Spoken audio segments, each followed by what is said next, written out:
Hello, and thank you for joining us today on the Rising Generation Leadership Podcast with me, Errol Lawson. If this is your first time here, we want to welcome you. If you're an organizational leader or manager in church-based ministry, in business, in academia, then you're definitely in the right place. In addition to hosting the Rising Generation Leadership Podcast, I also offer one-to-one and group coaching for leaders and leadership teams that want to improve their effectiveness and become more productive and increase their performance. Inspirational, entertaining, and engaging keynote talks that will help shift the mindset of your leaders and bring about the organizational culture that you really desire. For more information or to book a free, no-obligation consultation to see whether we're the right fit for each other, simply drop me an email today at errol@errollawson.com. I'd love to have a chat with you. Thank you for listening. Enjoy today's show. Welcome back to the Leadership Blog today. My name is Errol Lawson. With me today I have my very special guest, Scott Crandall. Scott, first of all, Scott, give us a glimpse into your world and what you're up to right now. Well, I am doing several things. I'm doing a lot of volunteer work. The prison ministry that I do has taken up a lot of my time and a lot of my effort. And then I'm also doing some paid projects. One of them is a hiring project for a large multinational company. I'm going to be doing some training for the company I used to work for. And then I'm doing some training for some assessments that we sell primarily to veterans and people that are making career transitions. It's an assessment that actually will predict what fields you'll be successful at. So it's not an interest assessment. It's a personality assessment that links to the personality attributes that are required for success in various fields. Okay, cool. Sounds very interesting. It is. Very interesting. I know, I'll share with the listeners, Scott, that I met you back in 2011, I think it was, a few years ago now, and I came across a fantastic book you'd written called It's Not About You. And just an amazing leadership book. I recommend you guys go check that out on Scott's website. We'll give you details for that in a little while. Sure. Well, Scott, where did it all begin for you? Tell us a story about how you got into what you're doing right now, and so what were you doing beforehand, how you transitioned into what you're doing right now. Sure. I had been working for the same company for 34 years, and I know that nowadays that's almost unheard of. But I had been working for this company for a long time, and my last assignment with that company, I was an internal consultant for one of their large subsidiaries. And I got an offer from a vendor friend of mine to do some training for her company that would have required me to take vacation from the company I was working for, and we got that all worked out. My company said, yeah, that was fine. Then about 2 weeks before the first training date of the project, my company called me back and said, sorry, that's not going to work. And it really sort of brought me up short, because I was much more looking forward to the project than I was to my regular job. All right, okay. So right after that happened, I got a lot of calls and requests from other friends and from contacts that I had about other possibilities that I could be doing, and I really just decided to take the plunge at that point. That was in September of 2010, and I really knew it was the right thing. Because I was very much in my comfort zone, where I both enjoyed what I was doing and felt more confident about what I was doing. And we'll probably talk about that confidence factor a little bit later. So were you always interested in the topic of leadership? Have you always been a leader in your field? I would say that I've generally always had leadership jobs. I went to Where I went to college was the United States Military Academy at West Point, which nowadays has been ranked as the top leadership school in the country. This was way back in the late '60s and early '70s. Right. And it was sort of necessity leadership, and so when I graduated from there and got commissioned, I pretty much always had leadership jobs. But I'll be honest with you, back in those days, I wasn't really that interested in leadership, other than just sort of as that's what I do. I wasn't very interested in the theory. I wasn't very interested in how to get better. I just sort of did it however I did it. And frankly, I wasn't very good at it. So was there a significant turning point for you on your journey where you realized, yes, maybe you're going in one way in your leadership journey and something happened, an event happened, Yep. and you changed direction? Absolutely.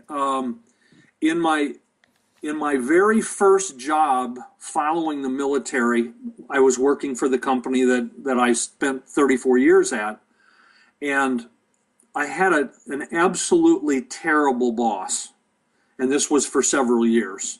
Okay. And just watching him deal with people and the business, he was a guy who lied routinely. There was a lot of backbiting, a lot of behind the back criticism of people. And I remember he and I were traveling, and I was watching him on a telephone call, and he was in the midst of doing his thing with a customer. And it really struck me that I couldn't work for this guy. Wow. It was like the realization, not this guy, not the job he's got. I don't care about being promoted into that. I don't want to be at his level. I don't want the travel that he's got. And it really caused a problem because I just could not work effectively for someone that I didn't trust or respect. And honestly, it held me back professionally. Wow. But it also prepared me, I think, for when the right opportunity with the right boss came along, I would be able to jump on that. And I think that's what happened. I think oftentimes it's a dissatisfaction that can cause us to move or to think differently. Maybe sometimes God speaking to us as well, Sure. How did you, maybe someone else listening right now is in that same place, this sense of dissatisfaction, discomfort. How did you navigate through that? Well, I'll go back to the time when I was working for him. I was managing my first sales team, and I will also say I was not a Christian then. Right. This was before I was ever called to the Lord. But when I managed my first sales team, it was obviously sort of my rules, my methodology, such as it was. We got, I would say, marginal results. Generally, we had a couple of really good years, but generally the results were marginal. I had low morale among my people, and I had, unfortunately, fairly high attrition. And I really felt like I was floundering, and I couldn't get any help out of my boss. Like I said, I didn't respect him, and he didn't know much about leadership. So I really did start looking for a way to get better. Okay. I searched. I talked to people intentionally, consciously. I watched other people that I knew who were good leaders. I read a lot of books, two of which we'll talk about later. I took some courses, and I would say that I just became very porous to new ideas and skills and techniques. And it was really once I began to understand that people had unique personalities that led to different motivations. Right. That's where I finally figured out that you have to deal with each person in a unique way based on their needs, not my needs or my style. Okay. And that's when I realized that it's not about me, which is kind of why I named the book that. And I think that was one of the biggest realizations is when you are in charge of the lives of other people, their work lives to some degree, their out of work lives, you have to realize that it's about them, it's not about you. And what role did your faith play in sort of, well, this kind of enlightenment is happening, if you like, and where were you at with your faith at this time? Well, I think the two things were kind of rolling along together.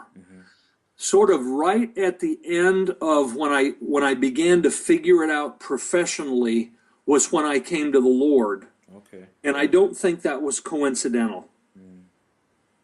Interesting.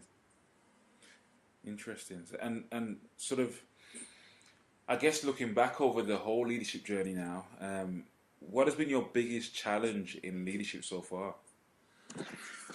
I would say probably in understanding other people and understanding that their perspective is based on where they sit in the grandstand. So it's how they were raised, how they were brought up, the experiences they've had, and two people can look at the exact same situation and come away with dramatically different interpretations of what they see and what they experienced. And one is not necessarily right and the other is not necessarily wrong.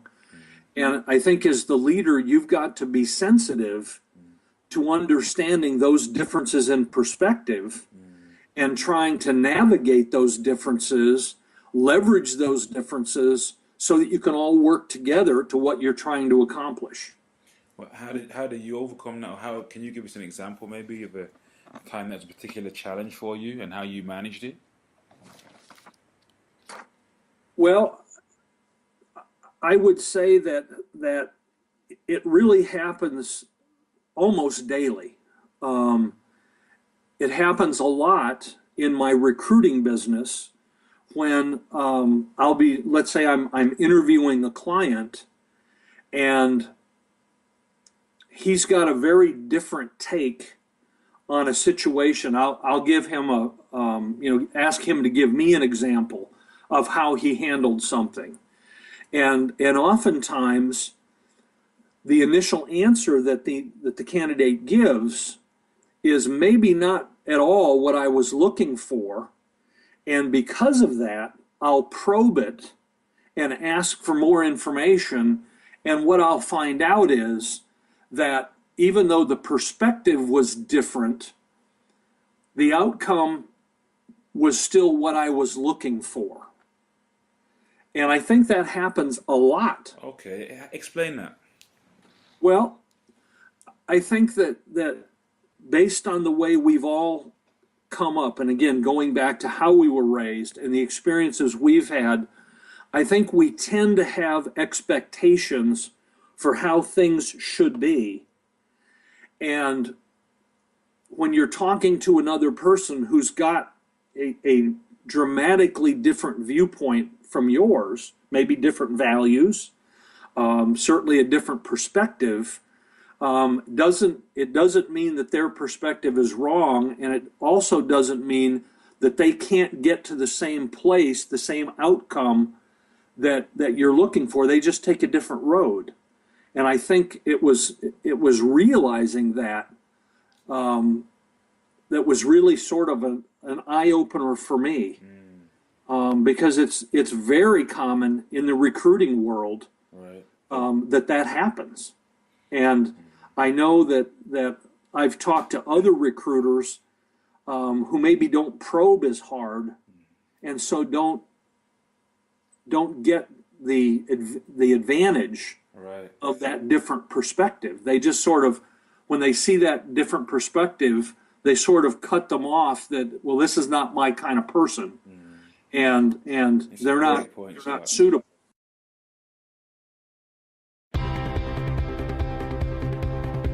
Are you seriously fired up about growing as a leader in business or church-based ministry? Are you feeling somewhat frustrated about not having realized your full potential in what you've been called to do? Could you do with someone to help you get some extra clarity or to be a sounding board for your plans and ideas? Great athletes have coaches, so do great leaders. The right leadership coach for you will result in an increased sense of clarity, direction, and purpose, dramatically increasing the results you achieve. If you're ready to step up, contact Errol to book a free, no-obligation introductory coaching session and see whether Errol is the right coach for you. Errol takes the lessons learned from his own leadership journey and from his extensive research to help leaders and entrepreneurs to step into their biggest challenges and rise to their next level. Email admin@errollawson.com right now to schedule your call. Some people listen now, maybe they're pastors, maybe they're entrepreneurs or leaders in their organizations.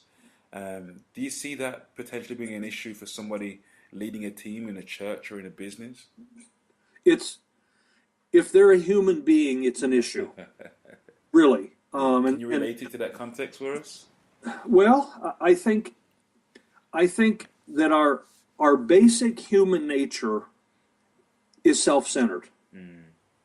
So that we see and understand everything based on our style, on our perspective, on our experience, on our values, and because they are ours, and we've probably put a lot of thought into them, we've deeply developed them. We automatically assume that they're right. Of course. And why would we assume anything else? But in that sense, when you're dealing with different people, right is a relative term, and we need to be able to put my right on the table and your right on the table and figure out, okay, once we put these together, where are they going to go? And I think that's the challenge that can be really scary for a lot of leaders, because I'm the one in charge. I'm the one responsible. I'm the one being held accountable for what happens, and it needs to be my way or the highway. And I just think that's the wrong perspective. I think we need to understand that everybody on the team is worthy of respect. They've got a soul. They're loved by the Lord as much as I am. And everybody needs to count in the final analysis. It's good. Does that make sense? Fantastic, mate. Fantastic. Thank you. What's at this stage? How do you now define success at this stage in your journey? Well, I've got kind of a simple way that I do it. In fact, your listeners might even think it's simplistic, but I think I'm at the point where I define success as doing my best to help other people brings glory to God, and I think that's as simply and as honestly as I can say it. That's great. And have there been any, or what are the other key habits that have contributed to your success over the years? Well, I would say that there are probably 4 or 5. Okay. I would say the first one is reliability. I always try to do what I say that I'll do. The second one is teachability. I know that I don't have all the answers. There's a study that's done every year by an American Training Society, and they found almost year after year after year for the last probably 25 that about 81% of the people who go to corporate training don't get anything out of it. In other words, there's no change in behavior that can be linked back to an ROI. So if there's 81% that don't, there's 19% that do, and I've always tried to be part of that 19%. so that if I go take a course or I read a book or I learn something new, if I see that it's applicable, then I try to apply it and change the way I do things. So that's the second one, is teachability. The third one is, I would say, is servanthood. I always try to be a help to somebody else. Next, I would say, is generosity. We've tithed to our church, given the first fruits probably for 20 years. We donate freely to other causes, other organizations, and I also volunteer. So I would say that generosity is part of it. And then last, I would say, is attitude. And my attitude is, it's not about me. So I would say those are probably the 4 or 5 things that are most me now. That's great. And what's your biggest weakness as a leader? Well, my biggest weakness is lack of self-confidence.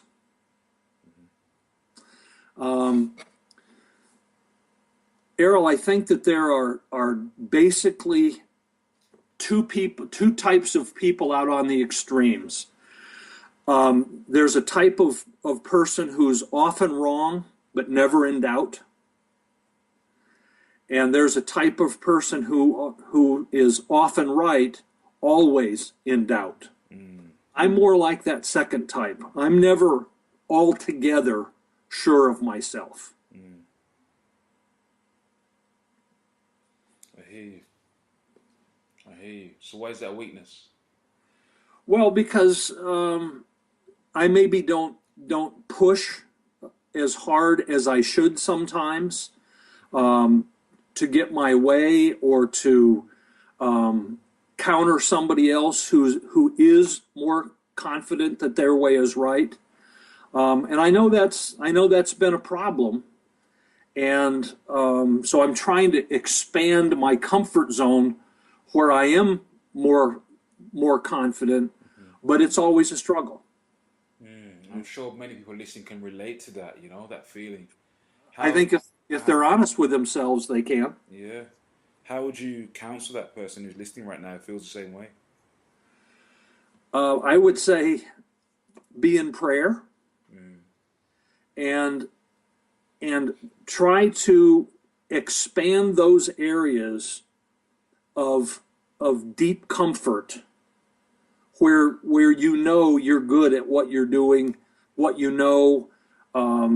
those kinds of things, and just try to realize that perhaps not everybody else is as confident as they appear. So good, so true, so true. On the flip side, what's your biggest strength? I think it relates back to those key habits. I think it's, for lack of a better description, a servant's attitude. I think I realize and I genuinely believe that my life is not about me. My leadership positions are not about me. The organizations that I may be in charge of are not about me. And I think that has served me in very good stead since I came to that realization 10 years ago or whatever it was. But I think that's probably the main definition of my biggest strength.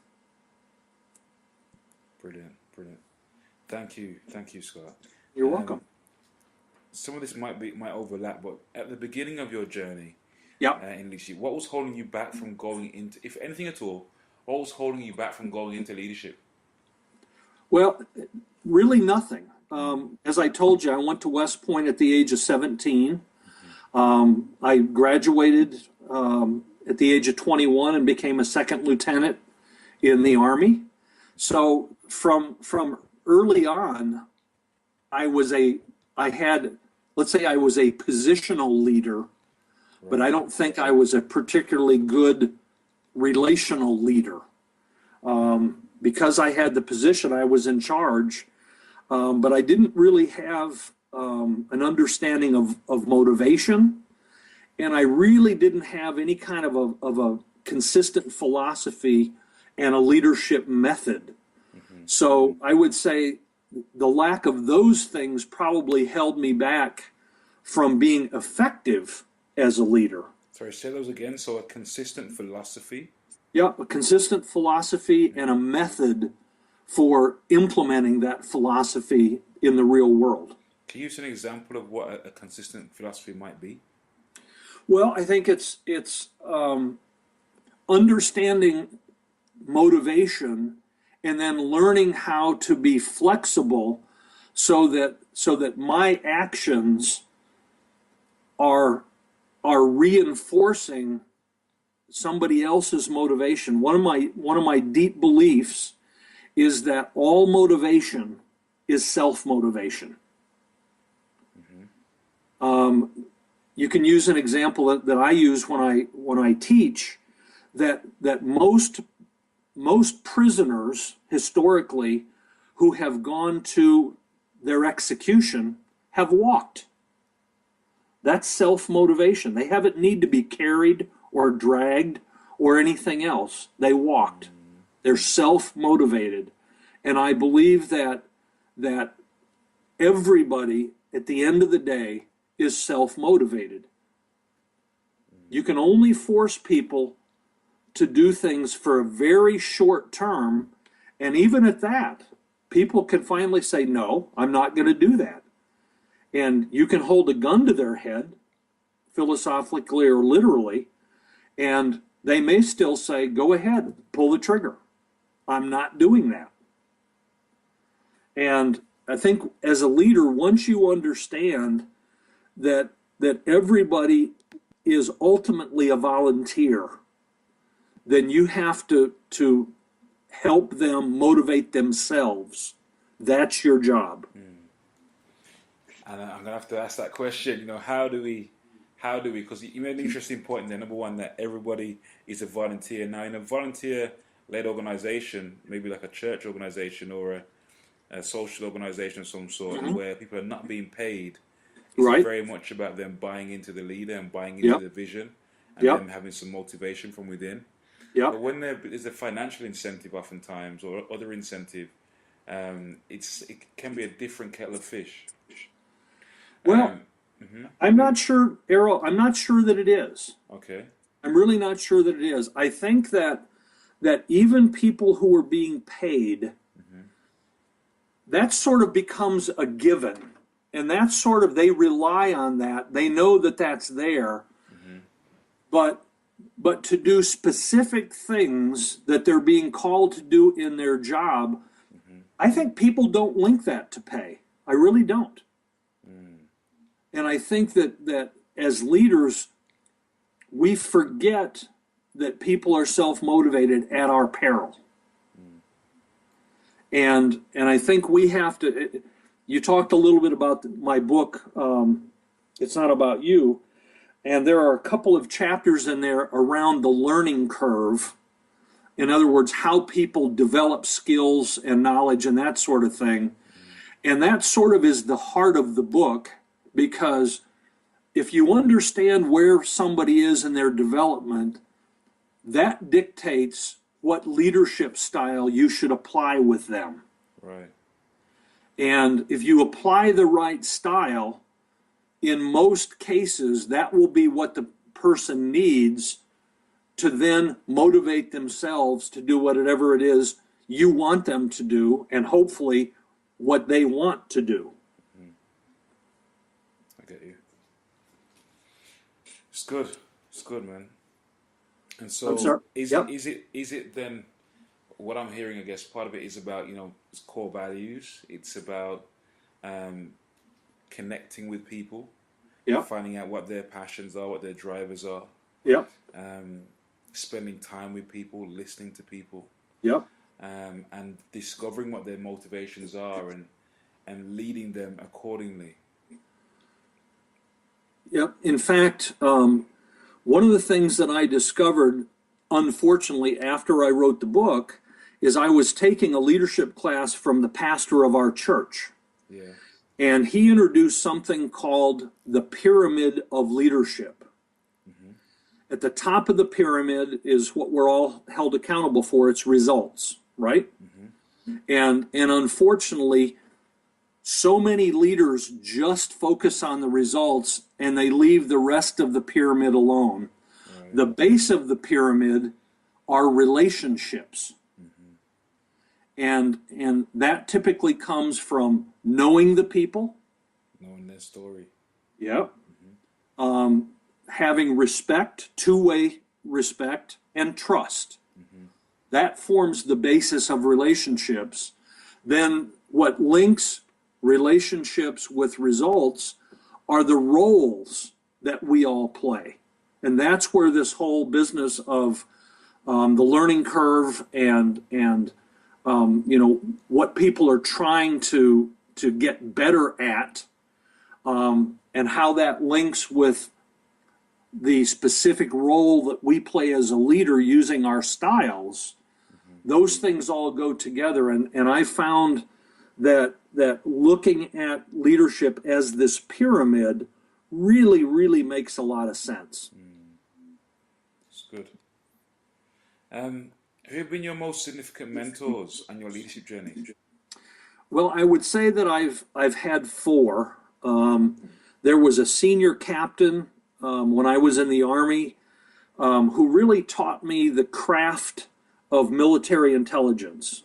He was very patient. He was very understanding, and he was really a good teacher. So I learned really the ins and outs of what my craft was. Then once I got out of the Army, my first regional manager with the big company that I worked for, and he really taught me a lot about selling, about looking at customer needs, how to communicate, and how to ask for the order. So that was sort of his contribution to what I got. Then I moved to a subsidiary, and my mentor there was the chief operating officer of that subsidiary. I was the director of sales. And from him, I really learned about leading people. It was less about sales and more about leading people. He was a master at communication, at having high expectations, of letting you know when you disappointed him. And he was just, again, he was a master at getting the most out of people. And then my final mentor was a VP that I had back at the main company. And from him, I think I learned a lot about sales management, how to look at numbers, how to structure programs, how to put the right person in the right slot, those kinds of things. So I would say it was those four mentors that have had the biggest specific influence on my career. You know, I want to dig in a little bit deeper into those four relationships, if that's okay. Sure. Tell me if you go back through them, and what's the best piece of advice they each gave you? You know, my memory's not that good. I'm a lot older than you are, but I'll answer it a different way. Okay. Probably the best single piece of advice that I've ever received is actually something that I read in a book actually by a British political philosopher, a guy named Michael Oakeshott. And the quote is, and think about this when you hear it, to try to do something inherently impossible is always a corrupting enterprise. So what I learned from that is by watching people, and this applies whether it's business, politics, family, I would say any organization really. But if people have to lie, either to themselves or others, or if you see them dissemble or try to deceive themselves or others, try to confuse the issues, or try to manipulate any of that, if you see that being done so that they can get done what they're trying to do, I think you can conclude that what they're trying to do is inherently impossible. And I think you can take that to the bank. So if you can figure it out, then you can try something different. But it's that way certainly in politics. It's that way when you hear people in business try to explain their goals or their visions or their programs. If it's not straight up honest, then what they're trying to accomplish is impossible. Wow. Say the quote again for us, please, Scott. The quote is, to try to do something inherently impossible is always a corrupting enterprise. And that's one of those things that's just stuck with me. And it's something that's always in my mind when I watch how people behave around ideas and goals and outcomes. How do you counsel people? So can you give me an example of a goal that somebody might be setting? Let's say they've set a financial goal. How do you judge it to be inherently impossible? Well, if when you start questioning them about it, you find that the answers become mutually contradictory, or they get very impatient when you dig for details. And then you're really sort of left with a choice of, okay, what do you want to do about it? I mean, if it's a case where you don't really have any skin in the game, then you walk away and say that's going to be a failure. But if for example, if it's a client of mine and I'm being asked to consult, then I'll begin by asking very deep, detailed questions about why. And hopefully through the answers to those questions, the situation will become a little more evident. Now, it really depends on what politically is going on with the company, whether they can really make the change or not, because it may be very deeply rooted in their current culture, in which case, unfortunately, there's not much you can do about it. It's their problem and not yours. That's good. Thank you, Scott. We're almost done now, Scott. Sure. What's the one thing you're most fired up about right now? Well, I would say there's two things. On the for pay side, the professional side, I'm most fired up about the recruiting that we're doing.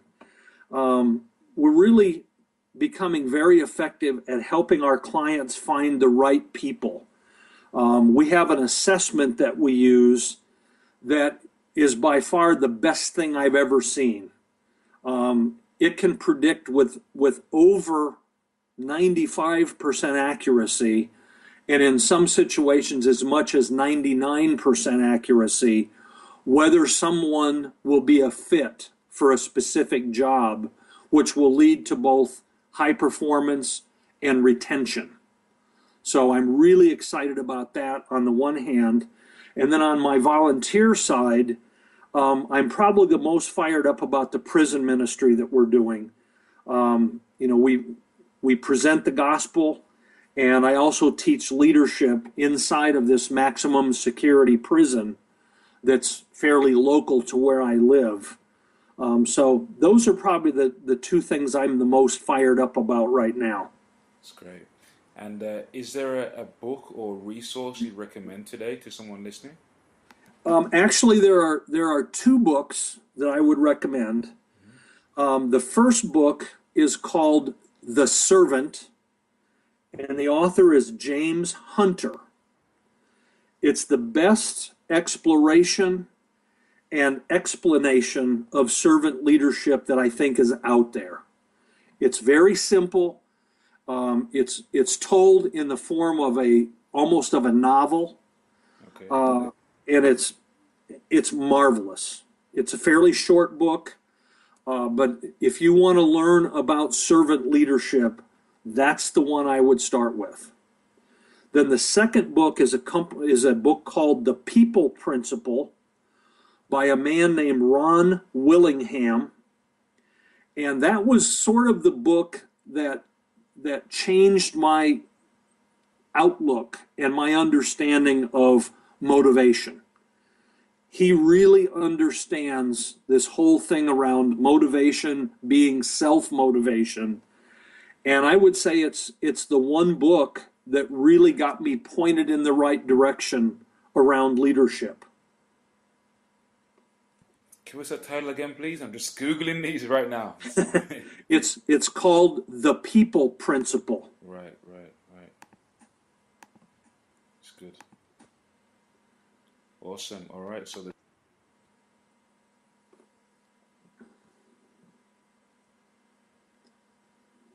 So I can tell that you and I are in different generations because you Google while we talk. Yeah. So The Servant, which I believe you can download as a PDF. If you Google that right now, I can see that's there for you right now, guys, and we'll get that in the show notes for you. And the second book again is called The People Principle. The People Principle. Awesome, and that's also by Ron Willingham. Ron Willingham, yeah. Awesome. Yep. Okay, yeah. Yep. Brilliant. Fantastic. Absolutely fantastic. Yeah, you can actually, again, it's available there on Amazon. Go check it out, guys. The People Principle. Fantastic.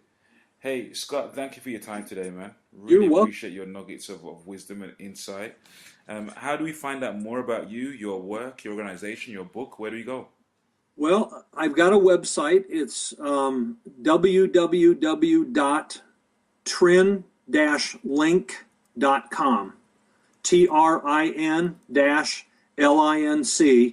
My company's called Trinity Lincoln Consulting. Okay. So you got it there, guys. Say that again for us, please. One more time, please. www.trin-link.com. Awesome. Scott, thank you so much for your time today. Thank you for including me. Thank you. God bless you. Guys, I've read the book. It is amazing. You can just hear from listening to Scott that he's got a deep understanding of what it means to lead and to serve, what it means to be a servant leader. I learned so much from spending time with Scott. I really recommend you go and check out his resources. And I'm sure he'll be happy to have a chat with you if you email him. I'm sure he'll be more than happy to have a chat with you and to share with you. Yep. Very Scott, good. Thank you, man. God bless you. Thank you. God bless you. Thanks, Errol. Take care.